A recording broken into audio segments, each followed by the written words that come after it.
the nature of your emergency?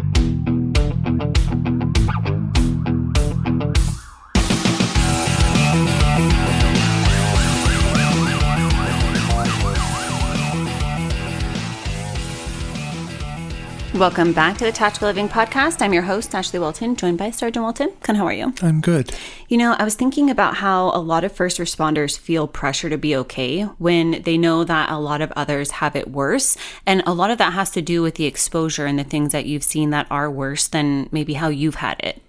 Yeah, and I think we always try putting ourselves in that situation of like, well, it's really not that bad of where I'm at currently compared to what I've witnessed and seeing whatever crime that you've had to respond to, whatever traumatic incident you've had to respond to. But in all reality, everyone has a threshold that's could be higher or lower than the other, and it doesn't lower what you're going through on a regular basis to make it that it's not as important as something else. Yeah, and the psychological concept that I want to explore today is called comparative suffering and emotional suppression, and basically how comparative suffering can lead to emotional suppression. It's important to understand delayed processing, how internalized pressure to stay silent can actually be incredibly harmful to all of us.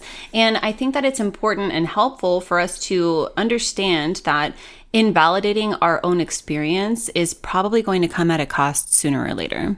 Yeah, when we're making light out of that situation that might not seem as severe as someone else's, and I think on the opposite end of that spectrum too is like, well, I've been through way worse than what that person's going through.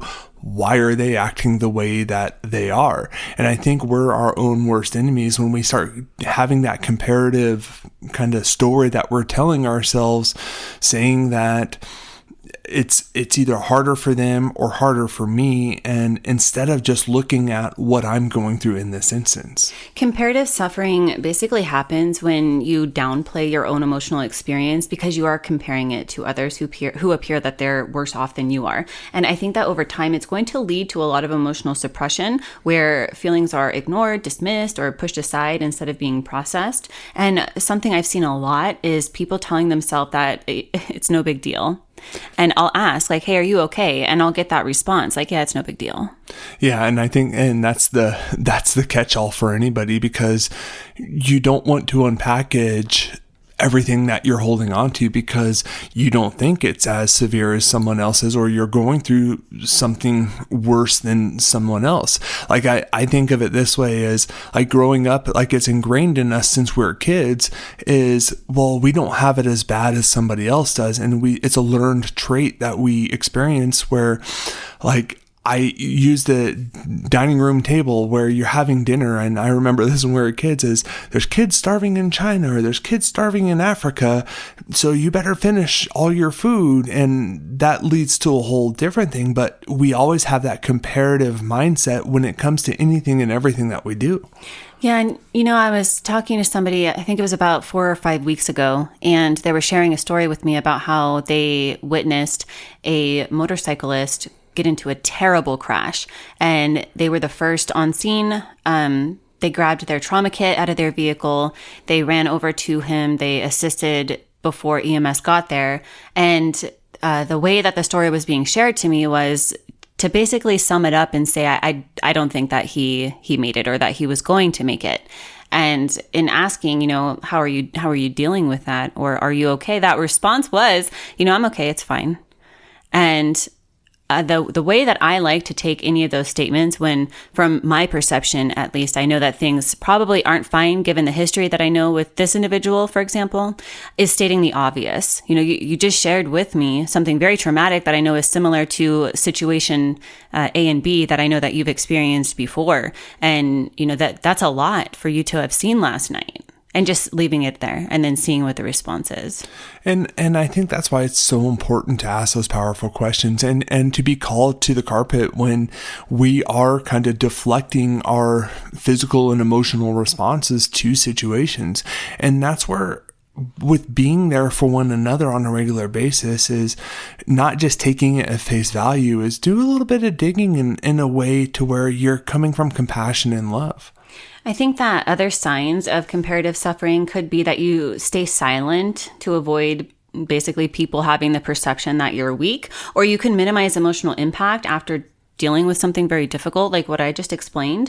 And sometimes people might feel guilt for feeling a sense of overwhelm. Yeah, when we start holding on to that guilt associated to it, because we, once again, are having that comparative like emotions or feelings to, well, it could be worse. It should be worse. I shouldn't be complaining because it's not as bad for me. But what is it really affecting? And it's being able to do that self-diagnostic of, hey, there's something not completely 100% right here. How can I switch that flip? How can I flip that switch? I do that all the time. And I've only heard one other person do it. So thank you for making me not feel alone.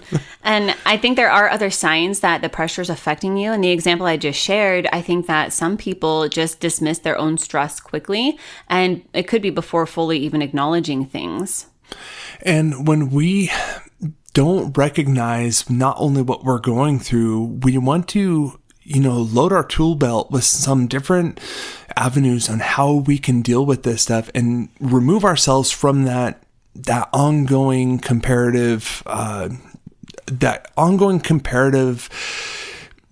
where we're dealing with those traumas, whatever it may be. A lot of people too, I think they avoid opening up to others because it feels like it's unjustified, especially when we are playing that comparison game. When we're comparing ourselves to others on a regular basis, and we've talked on this before, is, I'm not as good as, or I'm better than. And I think that's something that we always are comparing ourselves to other people instead of just being yourself. Another thing I've seen is that people feel guilty for feeling anything negative, even when it's super valid. And they will push through without even processing things. And when that happens, those emotions stay unresolved. When we hold on to that our own kind of comparative narrative that we're saying, like, I shouldn't be feeling this way. Well, what makes you feel this way in the first place? Instead of saying I shouldn't be feeling this way, well, why am I feeling this way? And I think that there are some ways to break that pattern. And the first is to just recognize that the pain isn't a competition and your experience still matters. Whatever you're feeling based on whatever the circumstance is, it's still important. It's being able to recognize that, because if we demean our own experiences, it doesn't mean it's more important or less important. It just means that it's your experience. We need to stop weighing everything based off of other people. I think, too, it's important to allow yourself to name what you feel. They say awareness is the first step. And for me, one of my go-tos is to just say, like, yeah, I don't like that. And it's funny because Ashley will say, no, I don't like that. And she'll blatantly make it clear that she doesn't like that. And it's not saying it in a bad way. It's she doesn't like that because she knows what she likes and doesn't like. And I think it's super important. It's really clear, because then you start painting that picture, not only for yourself, but for others to see, oh, well, I'm not going to do that anymore. Yeah, and I'm glad that you said that, because that's a part of boundaries too. And that helps to be able to support us during these times.